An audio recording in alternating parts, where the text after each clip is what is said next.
Welcome to yet another edition of First and 10 with Rams football coach Joe Prud'homme. I'm Jimmy the St. Christopher. Rams lost 41-30 to the Wesleyan Baptist Pioneers Saturday over in Plainview. 17-16 Pioneers at the half. Rams outscored 17-7 in the fourth quarter. They scored 30 or more points for the fourth time this season.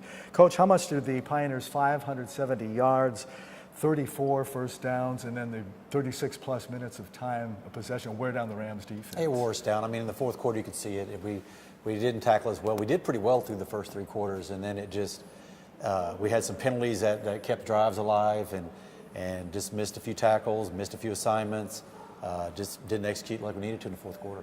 We talked last week about Donovan Isom improving every week now. He was hurt, earlier in the season, but he's nearing almost 100% health. But how happy are you with the passing game? Passing game's been great. Run game's been really, really good until this week, but they made a real effort to crowd the box and take that away. And they had a really good defense. I mean, it's the best defense in the SAC, and they played that way on Saturday. You got Josh Phillips back. I know he was out a week or two before. And how did he look in his He looked good. He came back, played well. He made some freshman mistakes, but he also made a lot of good plays. And he's a big he's a big key to our defense when he comes in, and he has a nose for the football and he makes plays.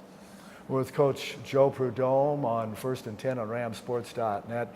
Speaking of the defense, how under the radar good are your freshman linebacker Dylan Petway and then freshman defensive back Chance Carroll? They're good. Those two are they've come in and they've become cornerstone type players for us. Reality is Dylan should have been an outside linebacker. We're having to play him inside because of all the injuries that we've had. But he's come on and really made some plays, getting better and better. Chance has always been strong, but had a little bump in the middle of the season where it was tough. But he's come back, and he's those two will be probably 4-year starters for us. And last week you mentioned staying in coverage longer and communicating better on defense. Did you see any improvement in that area? Yeah, a lot better, all the way until the fourth quarter. We gave up some stuff in the fourth quarter, and we gave up a few plays, but overall the communication was better. We stayed in coverage better. We didn't get quite as much pressure on the quarterback as we wanted to, but that kind of played into it some. But the coverage was definitely better this week than last week. And you're off the road now. You have the last two games at home this weekend. A 2 p.m. kickoff at Farrington Field. Ram zone will start at 12, and the kickoff at 2, and it is homecoming against the Lion Scots. They are 3-5 and 2-4. How do they look? They're very opportunistic. They're very well coached, very aggressive. They're the kind of team that'll block a punt, or they're the kind of team that'll force a turnover inside the red zone. And they do a lot of things on defense, a lot of different blitzes. Their offense has gotten better and better. They're very similar to Wesleyan. I think they went 3 or 4 overtimes with Wesleyan.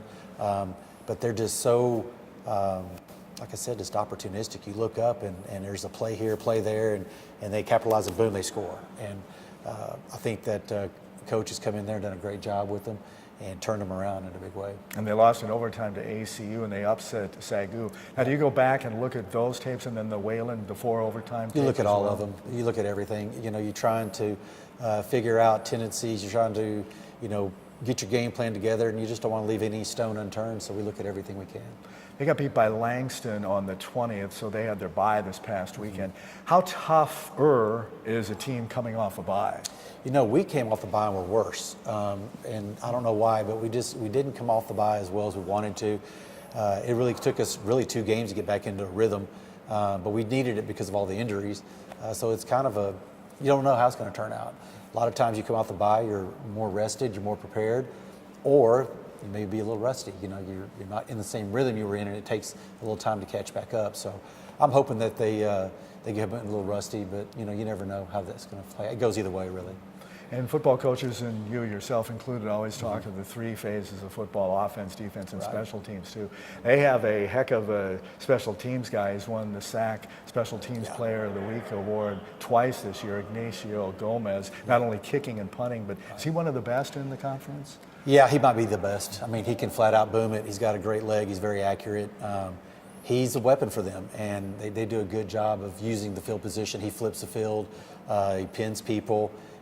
Hits big field goals. He's had 2 really big field goals this year to win games.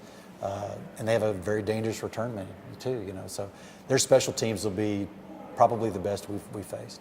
On the offensive side of the ball, their quarterback Spencer Childress, how does he look in the passing game? You know, he's good in the passing game. He's accurate. He takes what you give him. He will throw a strike deep if you come up at all. Very good on the zone reads. He's going to be a handful. He's a true dual threat quarterback. And they have a trio of guys on defense. The sack leading sacker, defensive lineman Ethan Sarkmus, the second leading tackler, linebacker Sam Taylor, the third pass picker, defensive back Miles Baker. Yeah. How was their overall defense? They're good. I mean, like I said, they're aggressive. They're really aggressive. They have some exotic blitzes going on. They have all kinds of things that you had to prepare for. And it's going to be a tough defense we're facing. We're real concerned about being able to maintain some drives. That's what we really want to get into. We've been having real explosive plays, and we don't want to get away from that, right. But we would really like to be able to hang on to the ball a little longer if we could. And how glad are you to get off the road and have the last two games at Farrington Oh, Field it's good to get off the road. It's, we play well on the road for the most part, but no, we're really happy to be home, get off the road and get a little rest and play in front of the home folks. And there's the last two home games, starting with Lions Scots Saturday at Farrington Field, 2 p.m. kickoff. Again at noon, it's the Ram Zone. That's homecoming, last two home games. Rams getting close. They're scoring a lot of points. The defense is picking up. They're getting close to their second win of the season, and hopefully it'll come this weekend against Lion. Coach, good luck this week at practice, and good luck on Saturday. Thank you, Jimmy. I appreciate it. And we'll talk to you next week on First and 10 with Coach Joe Prud'homme. Jimmy the St. Christopher saying so long.